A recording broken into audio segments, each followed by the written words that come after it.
All right, welcome to episode 2 of A Muggle's Perspective. This is the Harry Potter podcast where I never introduce it the same way twice, and we are going to take a deep dive into chapters 2 and 3 of A Sorcerer's Stone. I am Rogge. I am joined by Braden.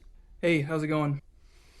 So Braden, as you know if you listen to episode 1, but if you've not, does not know anything about Harry Potter. Braden is a total newbie, and I am the Harry Potter expert. So we are going through right now Sorcerer's Stone together, seeing what his thoughts are, what predictions he has, trying to keep him off balance a little bit, and just give you guys the chance to listen to someone experiencing the joy of experiencing Harry Potter for the first time all over again. Braden, how have the last 2 weeks been for you since we talked? Pretty good. Can't complain. Work is pretty slow this time of year for me, so I've had plenty of time to read. I enjoyed the Super Bowl this past weekend. That was fun. How have things been for you? Things were good. You know, life as a podcast star is fast-paced, it's hectic, but I'm really, I think, settling into it, you know, all the interview requests. And, as cold as it is outside, I didn't think the paparazzi would be this bad. Right. It's, you know, they're surprising in their tenacity, but somehow I've managed to survive the barrage of the 12 people that liked the page on Facebook. We actually did get to see the statistics today, and we had, 200 and some downloads between the two episodes, episode 0 and episode 1. So thank you so much to all of our listeners out there. I honestly thought that Stephen Sells was going to be the only one who downloaded this podcast, so I am pleasantly surprised. Shout out to Stephen Sells' mom, who that was one of the first reactions I got to hear about, was how much she enjoyed it. So shout out to Stephen Sells' mom, indeed.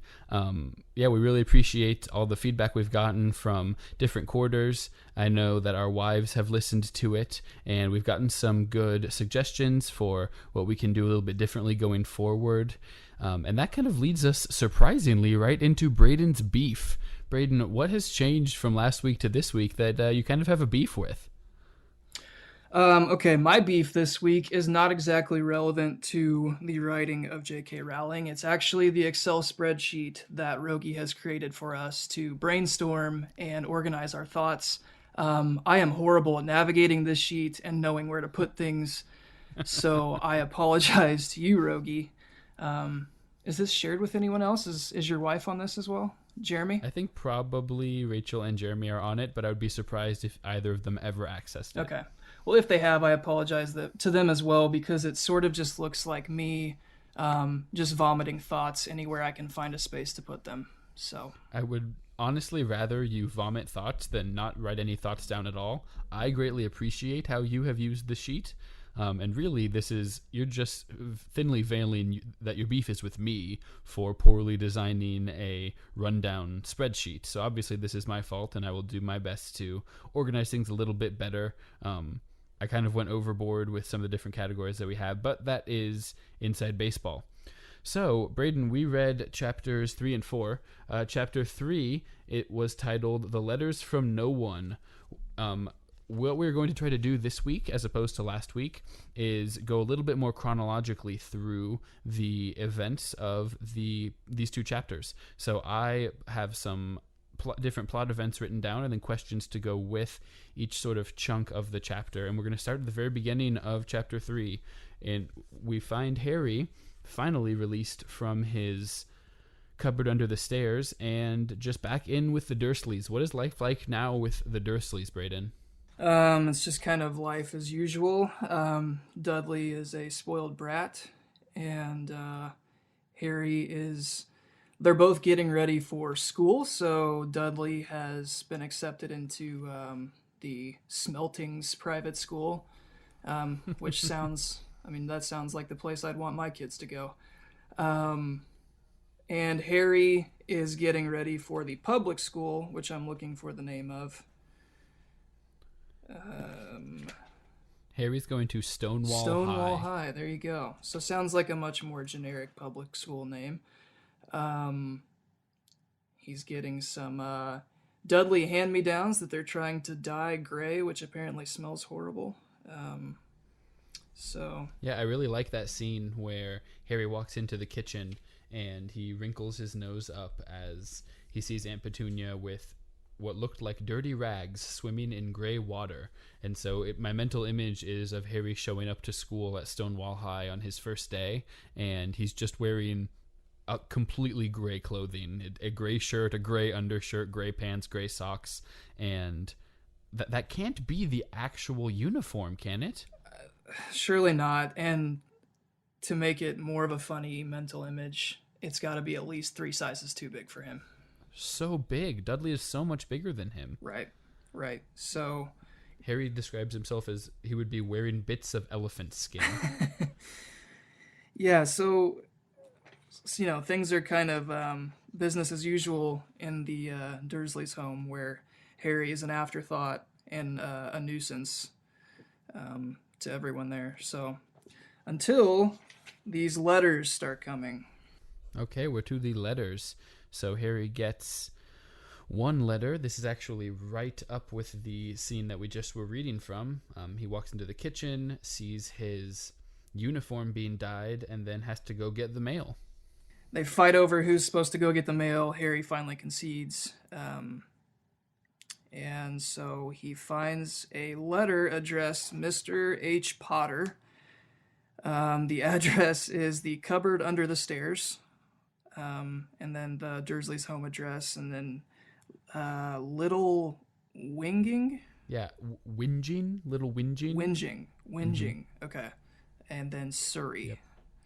So, no idea what those 2 last lines are for or what that's referring to.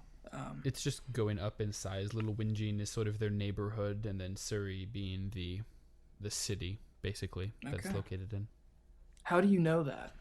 Well, 2 weeks ago, I might have Googled how long it would take to drive from 4 Privet Drive, Little Whinging, Surrey, to London. So I happened to be looking through the Google Maps section of the southern part of the UK.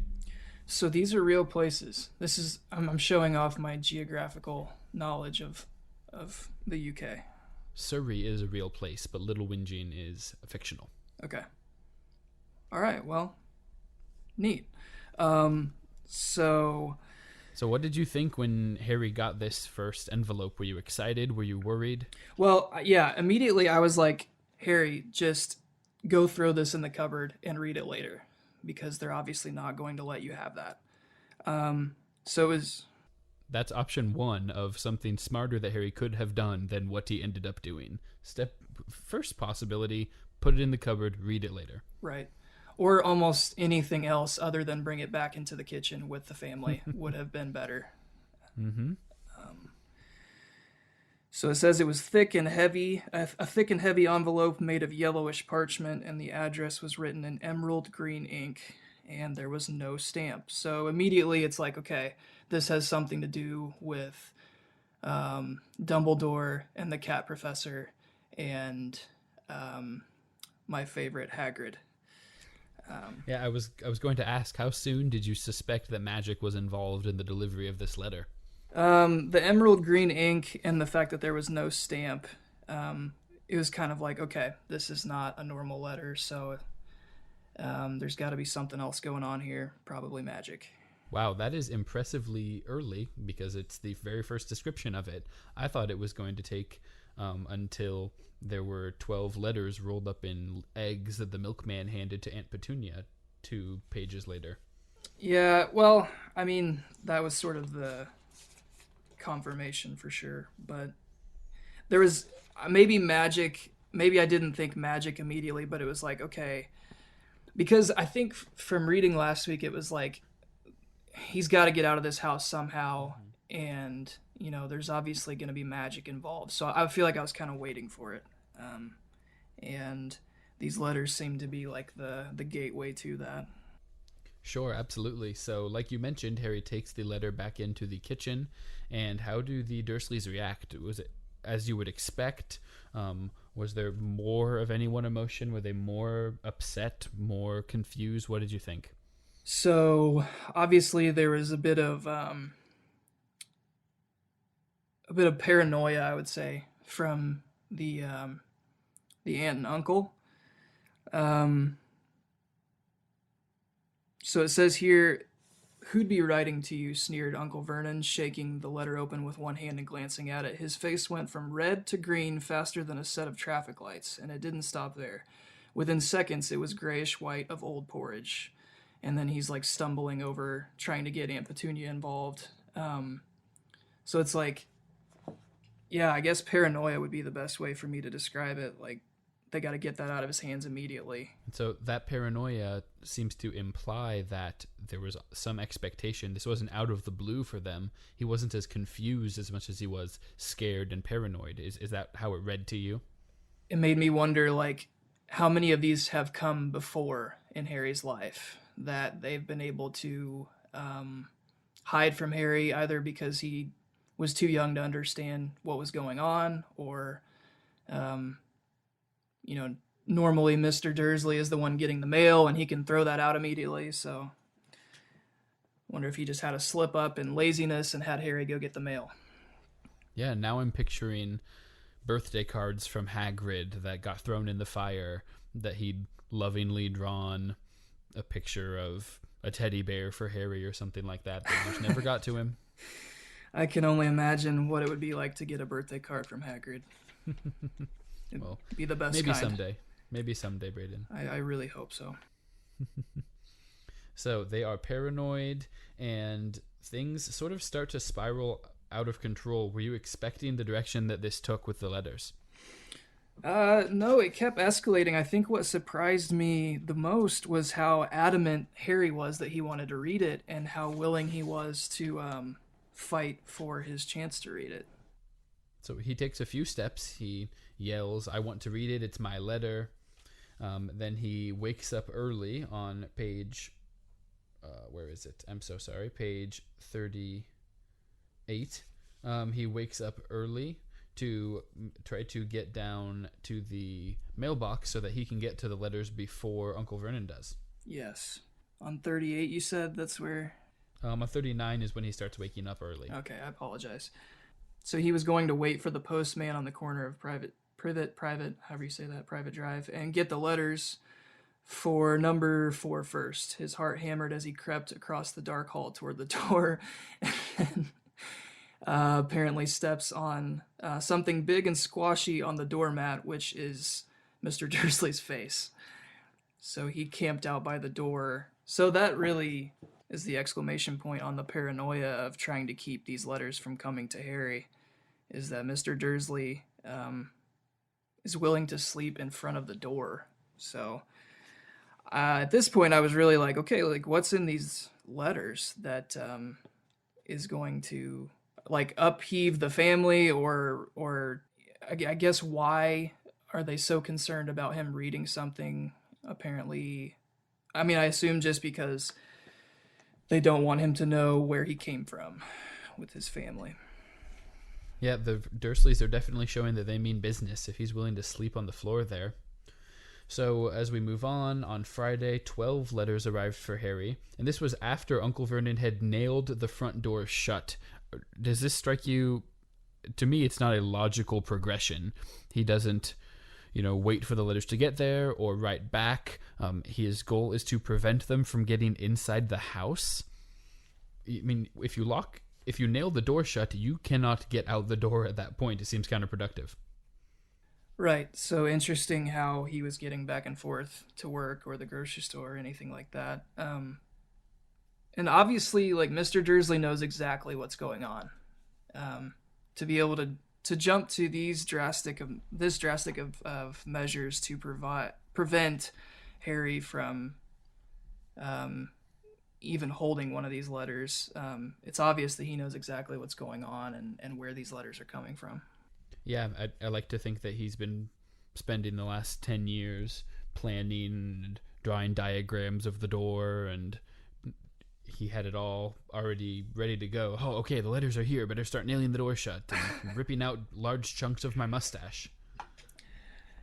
Yeah, so he apparently thinks, like, the thing is, if he knows that where these are coming from and that they're using magic, the fact that he thinks he can just nail things shut and keep them from getting there is kind of comical. It is kind of comical. I think is an understatement here. Yeah, he On page 41, I wanted to draw your attention to the third line down, actually. He starts with no post on Sundays, and then he reminded them. So that's a famous line. It's one of the best known lines from the movie as well as the book. You can find memes of no post on Sundays. And he reminded them cheerfully as he spread marmalade on his newspapers. Did you catch that? Yeah, I kind of stopped there when reading that, and it's just kind of one of those weird details that it was like, okay, I'll ask Rogge about that and keep moving. Um, what's the deal with the marmalade on the newspapers? The deal is that he's going crazy. He's spreading marmalade on his newspapers. Okay. Were you hoping that marmalade was just some British silly putty that can copy the print from the newspaper, or newspapers actually means toast in England? Like I said, I didn't know that Surrey was a real place in England, so they may do some really weird things in Surrey, I guess. Yeah, So yeah, Yep. he's going insane. Okay. Yep, he's just going insane. You get the famous scene. The fireplace starts filling up with letters. They're flying out of the fireplace. The Dursleys duck. Harry leaps into the air. So you really liked that Harry is not even trying to listen to the Dursleys anymore. He says, I'm going to get one of these letters.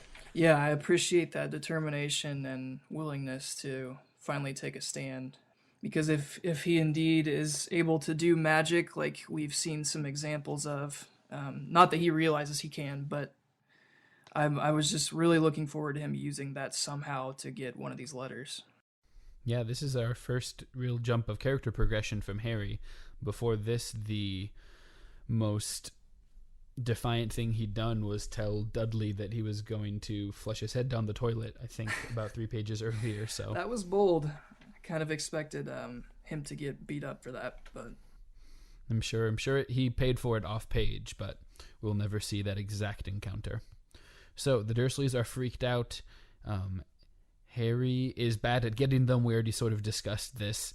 In the scene in the movie, it makes it even more obvious. Harry is jumping and reaching for letters. Meanwhile, there are literally hundreds of letters on the floor already that he could just have very easily picked one up.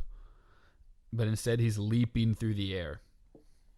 so this was frustrating enough for me reading it, and now imagining that he could have just picked one up and ran. That's even worse, because this almost made my beef for the week is like, does Harry have no concept of the fact that he is small and undoubtedly quicker than any of the Dursleys? Mm-hmm. Or is he just a terrible athlete and can't grab any of these out of the air? Is his depth perception horrible? Yep, that's Harry Potter. No hand-eye coordination. Okay, yeah.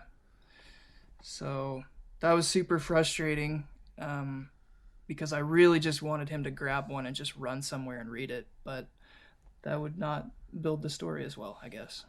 No, because we still have lots more of Uncle Vernon freaking out. So he's ripped out half his mustache, he's tackled Harry from the room, he has nailed the door shut, and things really get even farther out of hand, wouldn't you say? I would say so, yeah. Packs the family up in the car, tells no one where they're going, and they are just driving in random directions, turning at times, and he's mumbling to himself, shake him off, shake him off. They end up in the woods. He's bought something in a long, skinny box, which we find out later is a rifle. So apparently he's going to shoot whoever is sending them the letters. And they eventually end up on a rock in the middle of a body of water in a lean-to or some sort of shack. Yeah, one of the things that always strikes me about this passage is that it's just Uncle Vernon that is making these decisions, that is doing all of these things. We can even see on page 43, Aunt Petunia, wouldn't it be better just to go home, dear? She clearly is not in on the planning for this. Dudley is just losing his dumb mind about television. The Great Humberto is on tonight. They're not part of this at all. What do we make anything of that it's really just Uncle Vernon making a play for escaping from the letters? Yeah, so it kind of made me feel like maybe Uncle Vernon has had some sort of run-in with the Potters in the past, or some sort of run-in with magic that he starts recalling and feels like he has to go to these incredible measures to prevent from happening again. So what I'm hearing is a prediction. Uncle Vernon, we will later find out, has a history with magic. I'd like to call it a run-in with magic. I don't want to imply that he was not once able to do magic or anything like that. No, but he has encountered magic. Yes, I'm gonna say that. Okay, I'm marking it down. Uncle Vernon, run in with magic. Excellent. I love it. Because he clearly seems to be wearing this whole situation much worse than his other two Dursley counterparts. Well, and Mrs. Potter was Aunt Petunia's sister, right? So it comes from her side of the family. It does, yes. So Lily was Petunia's sister. The Evans sisters. yeah, so sort of puzzling as to why is Vernon going crazy and Petunia isn't. Yeah, I'm not sure if there's more of Petunia going on off page, but we really just see Vernon. Mm-hmm. So we are in the hut. Can things get any worse from this point, or do we want to just jump right to chapter 4? I don't see how they could get any worse. I do think it is very cute to stop on page 45. Harry is, if he has nothing else, darn it, it's his birthday tomorrow. So he's counting down the minutes. We spend like an entire page with him just looking at Dudley's watch and, oh man, I'm going to be 11. Maybe I'll wake Dudley up. And so it's nice to see, because I'm 26 years old. I don't count down the minutes until my birthday.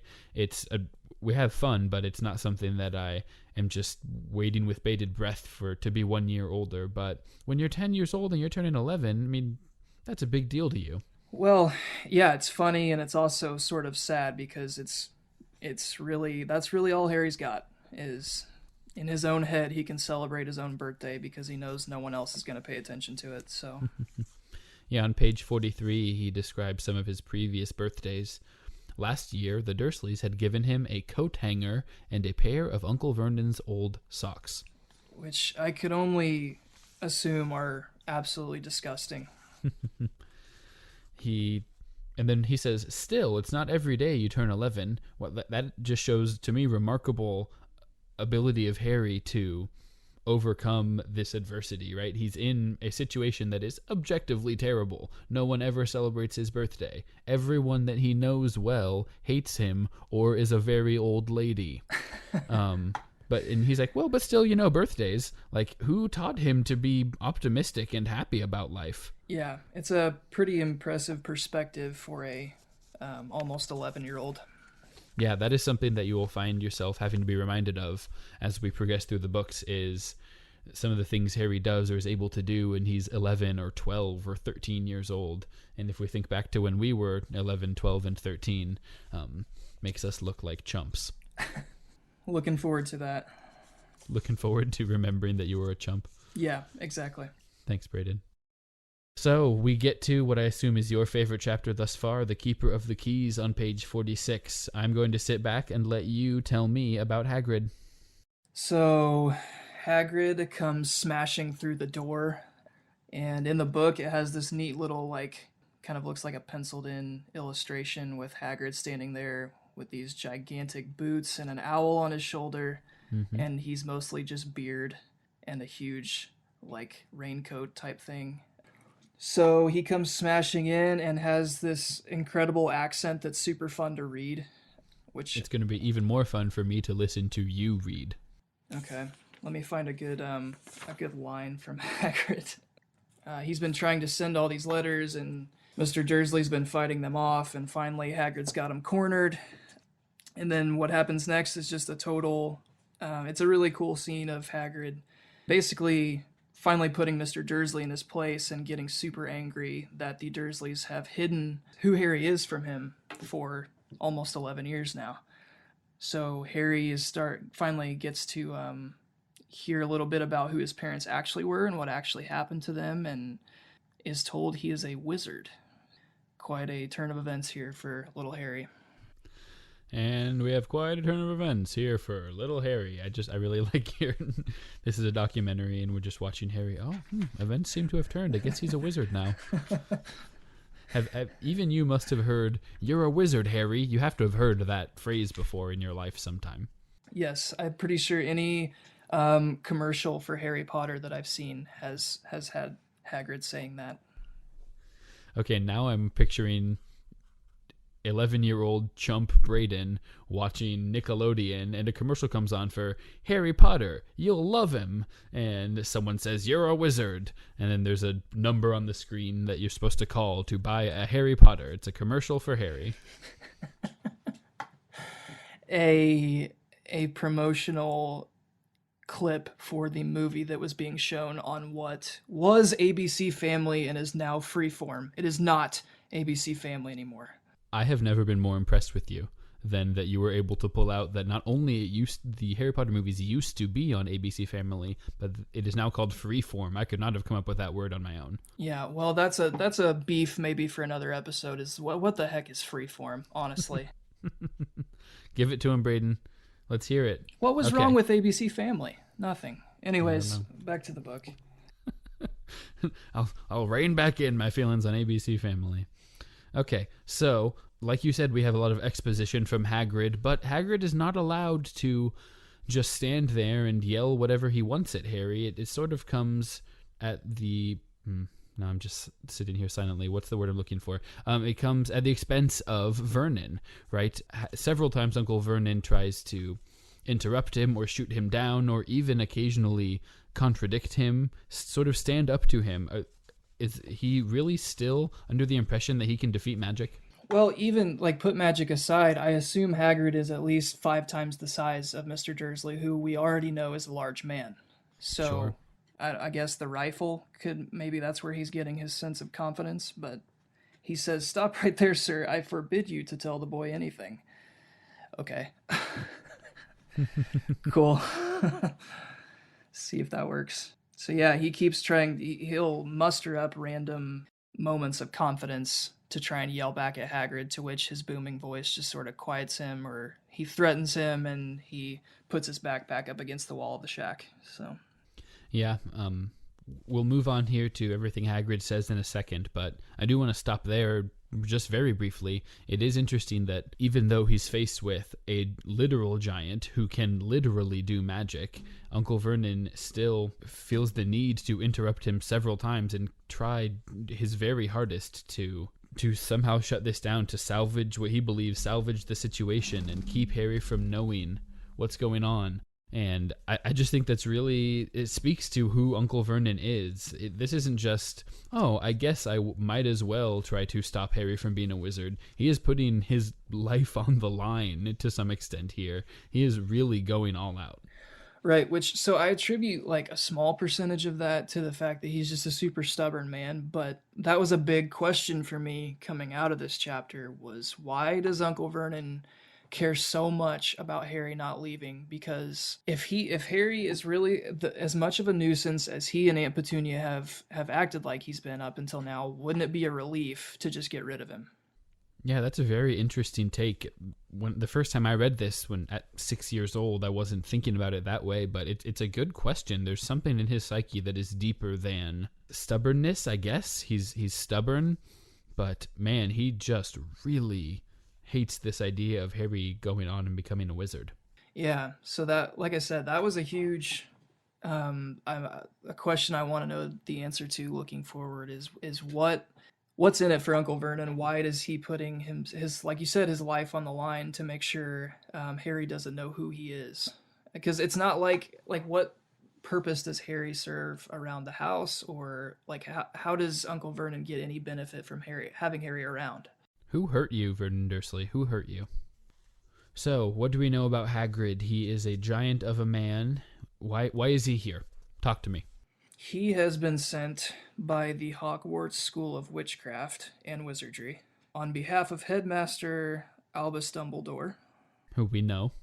Yes, we met him. He can make street lamps go dark. That's a thing he does. Confirmed. So, yeah, that's part of the letter that we learned that through part of the letter that Harry finally gets to open and read, and it's signed from good old cat professor Minerva McGonagall. Minerva McGonagall indeed. So I think that is really cool how already we're having callbacks. Okay, we already had met Hagrid. We've already met Dumbledore, who's mentioned here. We have already met McGonagall. This point about Dumbledore being mentioned, I think, is pretty important. So when discussing Dumbledore, okay, what page do I want to look at here? 59. I'm all the way on page 59, kind of skipping ahead just a little bit. Hagrid says that Harry is going to go to Hogwarts. He's going to be under the greatest headmaster Hogwarts ever had, Albus Dumbledore.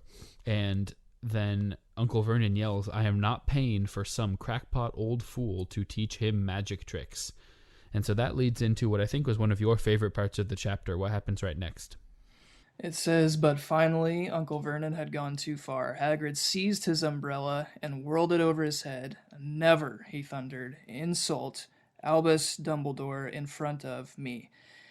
So an obvious, way more booming, powerful voice than mine. But he brought the umbrella swishing down through the air to point at Dudley. There was a flash of violet light, a sound like a firecracker, a sharp squeal, and the next second Dudley was dancing on the spot with his hands clasped over his fat bottom, howling in pain.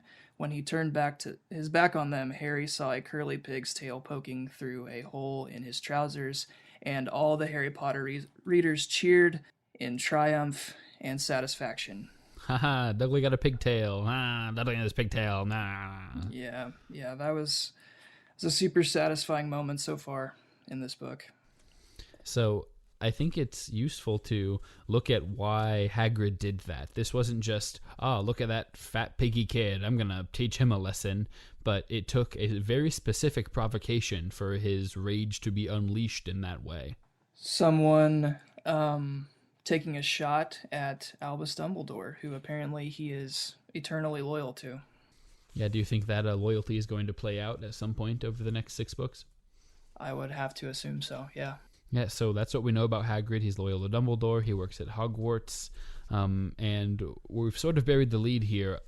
Hagrid tells Harry about his past. How much of this did you know about already? Were you surprised about anything Hagrid told Harry? Do you think Hagrid has all the details right? Let's dig into this exposition here, which really goes, from when Hagrid gets here on page 50, honestly, is when he starts telling Harry what's going on. We get about 7-8 pages just of, here is plot exposition. Let's do this. Let's tell Harry what's going on. Right, so he sort of explains how Voldemort plays into the story and kind of explains how Harry got that scar, which the flash of green light comes back. So that's a thing that made me stop. And I talked about that in the first episode, how I feel like that's super important. I still don't understand. It obviously has something to do with Harry's recollection of the night that his parents were killed and that he was not. He, in all his infant strength, was able to somehow deter Voldemort from killing him, and that makes him famous. So yeah, that's Hagrid just sort of going through that story. Are you insinuating that maybe Hagrid doesn't have all the details right? Is that what you were saying? No, I just wanted to know what you thought about it. You know better than to think I'm going to give away any information going forward. I just wanted your take. Well, this sort of seemed like, a story that Hagrid likes to sort of recall back to. Because, he talks about Harry being famous, so this is probably a story that Hagrid has told more than once. So it's almost kind of like an old legend that maybe may or may not have every detail 100% correct. Yeah, Hagrid clearly really loves this story. I enjoy that he stops every 30 words to yell that Harry didn't know something. Harry, I'm from Hogwarts. What's Hogwarts? What's Hogwarts? Well, it's where they do wizard things. Wizards? What's a wizard? He's just so surprised. It seems like he should know that Harry doesn't know anything, but he still is just befuddled every time Harry doesn't know. I'm famous? You didn't know you're famous. It's too funny. Right, so that sort of led me to ask, so they were just expecting these letters to get to Harry, for him to be able to read them, for him to have... Harry was supposed to have known who he was, that he was a wizard. Why did they ever leave Harry with the Dursleys? Why did they leave Harry with the Dursleys? What's your current prevailing theory? My current prevailing theory. See, I tried to come up with one when reading this, and that's what I just.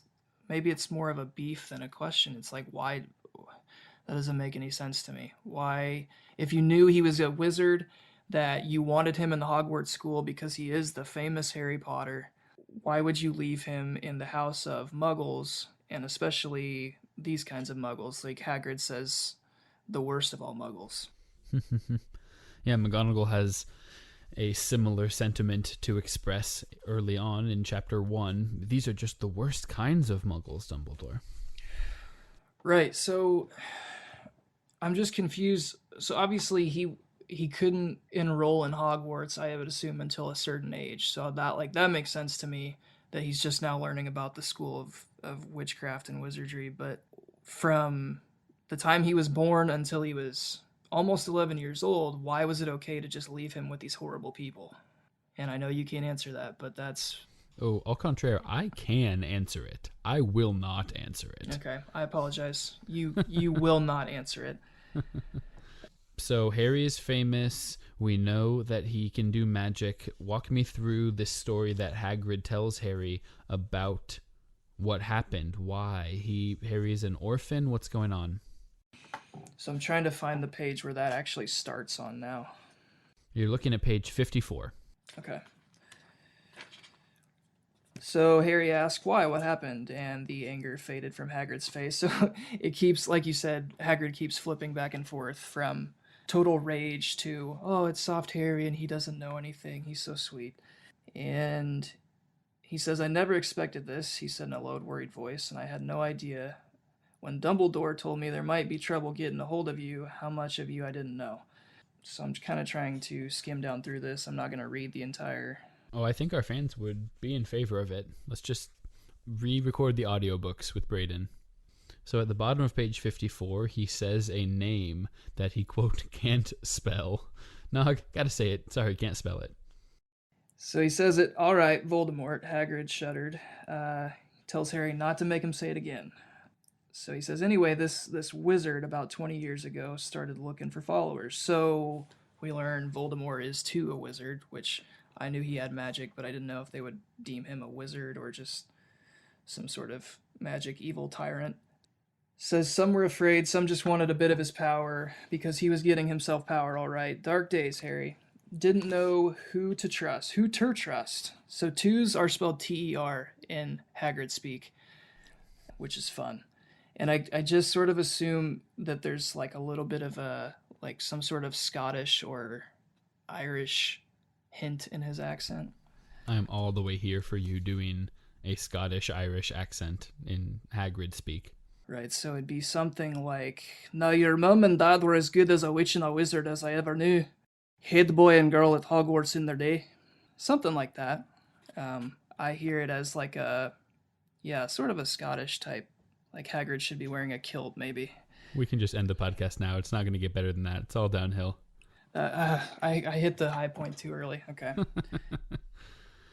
So Harry's mom and dad were good. Voldemort is bad. So is this just a natural progression of events? The bad guy wants to go attack the good guys? No. He says later on down through here, you know who killed him. And then, and this is the real mystery of the thing, he tried to kill you too. Did I skip an important... He killed them on Halloween 10 years ago. Mm-hmm. Maybe he thought he could persuade him. Maybe he just wanted him out of the way. So Hagrid kind of makes clear he doesn't know why the Potters were targeted per se. So that's probably an important question moving forward. Why the Potters were targeted specifically? And he tried to kill you too. Wanted to make a clean job of it, I suppose, or maybe he just liked killing by then. But he couldn't do it. Never wondered how you got that mark on your forehead. That was no ordinary cut. That's what you got. Braden's being proved right here. No ordinary cut. That was your favorite thing. Last episode was Harry's going to use his scar to shoot lightning and murder people, or maybe just a flashlight. I don't think Harry's going to murder people. but I do think he's going to use the scar on his head as a source of magic, a source of power. So we go to page 56.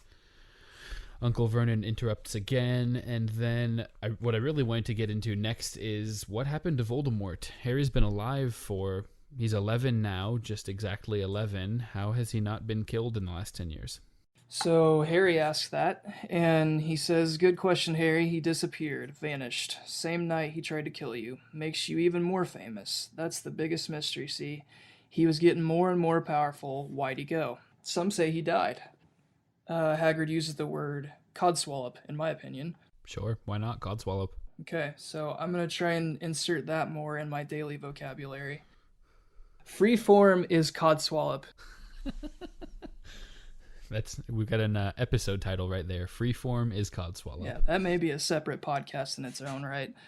Dunno if he had enough human left in him to die. Some say he's still out there biding his time, but I don't believe it. People who was on his side came back to ours. Some of them came out of some kind of trance. Don't reckon they could have done it if he was coming back. So Hagrid just gave you a lot of options. What do you think?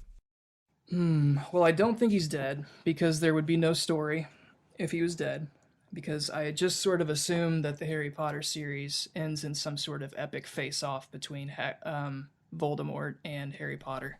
Well, you know what happens when you assume, Braden? It becomes a prediction? No, you kill the cat. Assuming kills the cat. You're so right. I'm sorry.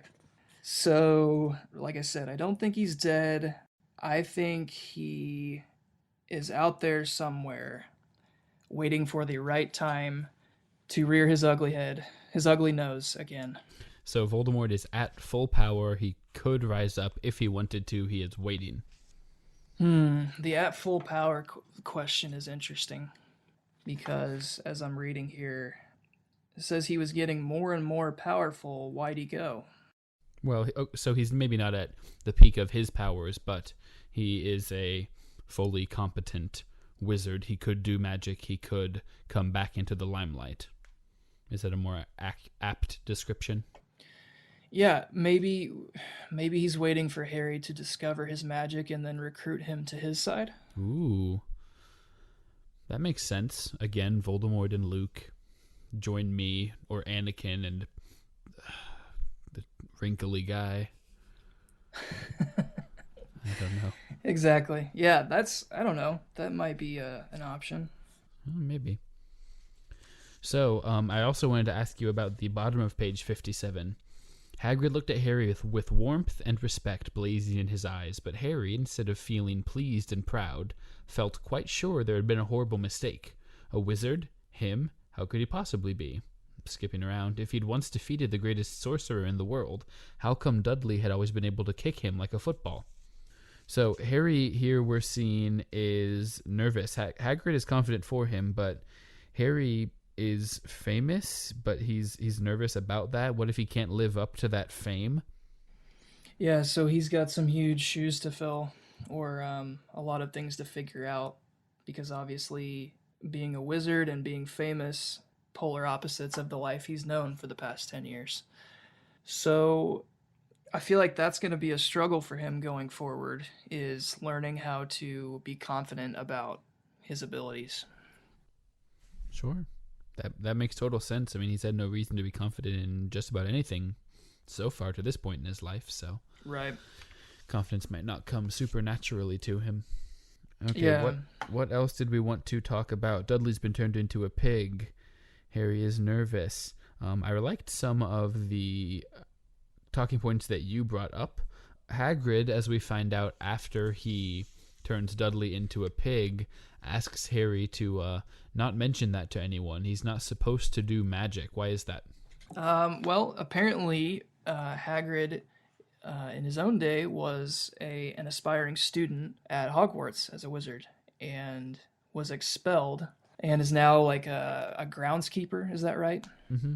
Yeah, he says here on the bottom of page 59, gamekeeper, but you'll often hear him referred to as groundskeeper. He says keeper of keys sometimes, which I think is just more of a fancy title than anything else. Yeah, so I just sort of see him as like a groundskeeper, custodian type guy at Hogwarts. Okay. And he's like super thankful to Dumbledore for letting him stay on as in that role. And when Harry, asks him, "What do you mean you're expelled?" That's kind of where the chapter ends. It's like, moving on. So then what do you see when you're holding your book open? Do you see the next page, or did your wife, Hannah, if I can drag her into this, did she do as I asked her to do and make a big bookmark for you? She did make a big bookmark. Ooh, describe the bookmark, please. It is a black piece of construction paper cut in the size of this book. I love it. That's my new favorite thing.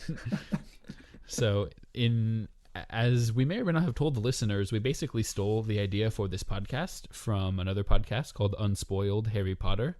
If you want to binge listen to something like what we are doing, but with two very sassy women and who use much more explicit language than we do, then search up Unspoiled Harry Potter. In that one, the spoiled one, who would be you, she has a large bookmark that she puts there that has a bunch of stop signs on it. Stop, effing stop.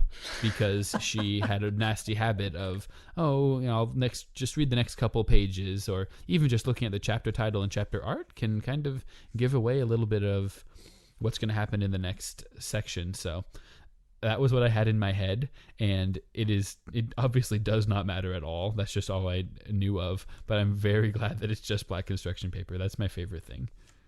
Yeah, it's done a really good job so far of preventing me of seeing the next chapter. So you cannot see through it at all. You don't know that chapter 5 is called "We Find Out Why Voldemort Attacked Harry's Parents." Oops. No, I couldn't see that. So it's black as night. It's a fairly thick construction paper. So yeah, Hannah has done a great job so far of keeping my eyes from the next chapter. That's good. Keep them on the prize. So, are there any further topics you want to make sure we hit before we sort of wind down and do our housekeeping for the end of this episode? I don't think so. I was satisfied to find out the purpose of the owls. I think they're messengers. Mm-hmm, absolutely. So that was good. That was one of my weird beef slash questions from the first two chapters that was answered. Do you still think that owls are going to aid Harry in his escape from the Dursley household? I do. I think that situation you described where they, like tons of them, just carry him, I think that's going to happen. It wouldn't be too hard. I mean, it's better than carrying Pig Dudley, I guess. Right. And so that's a good question. What does Dudley do from here on out? I mean, he's a pig. So I just closed my book. If we're back on, what is that, page 57, Dudley was turned into a pig, and Hagrid says meant to turn him into a pig, but I suppose he was so much like a pig anyway, there wasn't much left to do. So he's got a tail now. What do you think is going to happen with that tail? Can Dudley go to Smeltings with a tail? Sure can't. Probably going to have to cut a hole in the backside of that brand new uniform. Well, maybe some of Harry's elephant skin can be used to maybe wrap around the tail. Just looks like another one of his smacking sticks. I don't know. Maybe. So, I think we have hit all of our talking points. Let's get to Crystal Ball. Do you have a final prediction? Our prediction we wanted to ask was, what is the deal with Voldemort? He's clearly not dead, which would mean the story was dead, as you so succinctly put it. So where is he? You predicted that he is lying in wait. He's in the Deathly Hallows. He's in the Deathly Hallows. Yeah, I know that's a title of a book in this series. So that's where Voldemort is. He's in the Deathly Hallows, and he's waiting for Harry to come find him so they can try to recruit him. Good. He's waiting to recruit Harry from the Deathly Hallows. Yeah, we'll go with that. Good. I like it. That's awesome. You have been holding out on me. You knew some more Harry Potter words. Deathly and Hallows. Well, in the intro to this podcast, me being the muggle, and this is my perspective, you say that in the end of it, I will possess... Did you say I will possess the Deathly Hallows? I think I did say that, unfortunately. So you're doing a great job of using my own words against me, which is my greatest fear. And so thank you for that.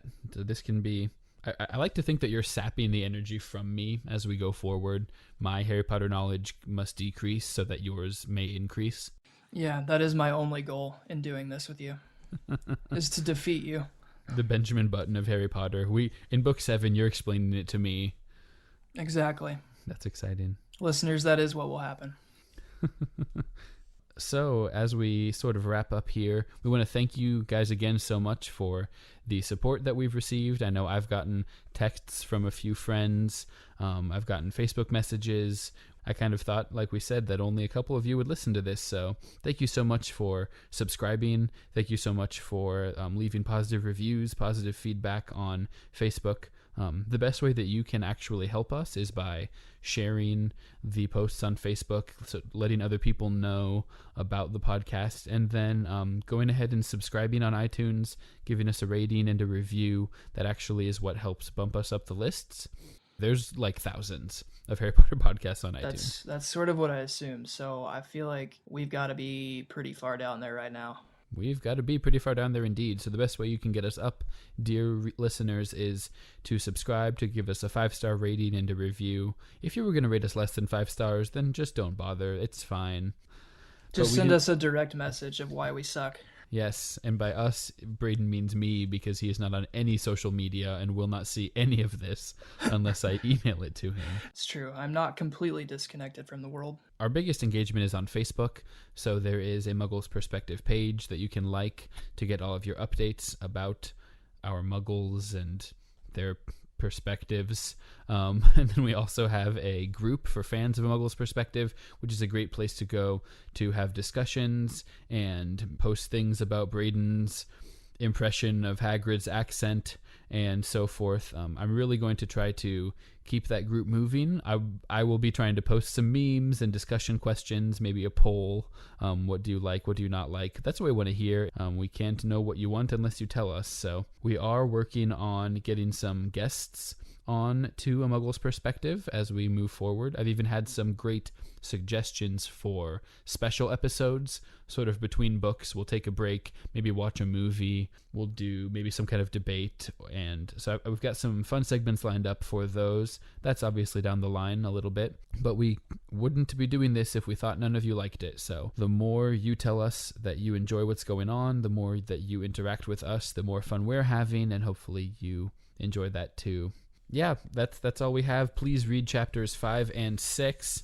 I'm not going to say those chapter titles out loud right now so that Braden doesn't get a hint, but down the line we would love to be maybe recording more often, and depending on how our schedules look. So we're not going to do that unless we know that there is an appetite for it. If you desperately want my voice in your ears more often, then you need to let us know that, so that we can try to convince our wives to let us spend slightly more and more money on podcasting equipment.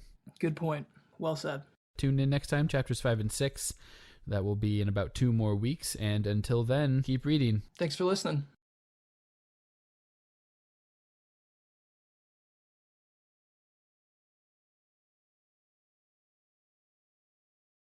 What do you think, Braden? Are you going to get a Facebook account just to see what people are saying about a Muggles Perspective? My wife has one, so I may be creeping around through there. So That's good to know. I do tag her as much as possible. She has told me. So describe this interaction. She goes, "Ugh, Rogge tagged me in a thing again." No, I don't think she fully knew what this was when we started doing it. And so basically she's learned how I've been spending an hour with you every 2 weeks via Facebook and other modes of social media, which has been kind of funny to sit back and watch. So you're revealing to me right now that you didn't tell your wife that you started a podcast or explain what a podcast was? No, she knows what podcast is.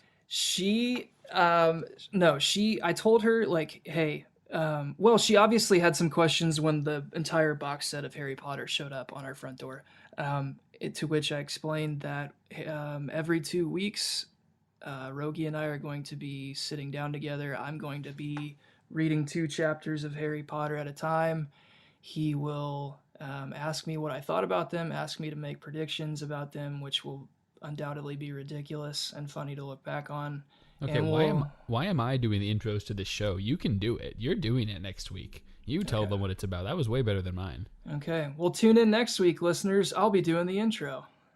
There's something to look forward to.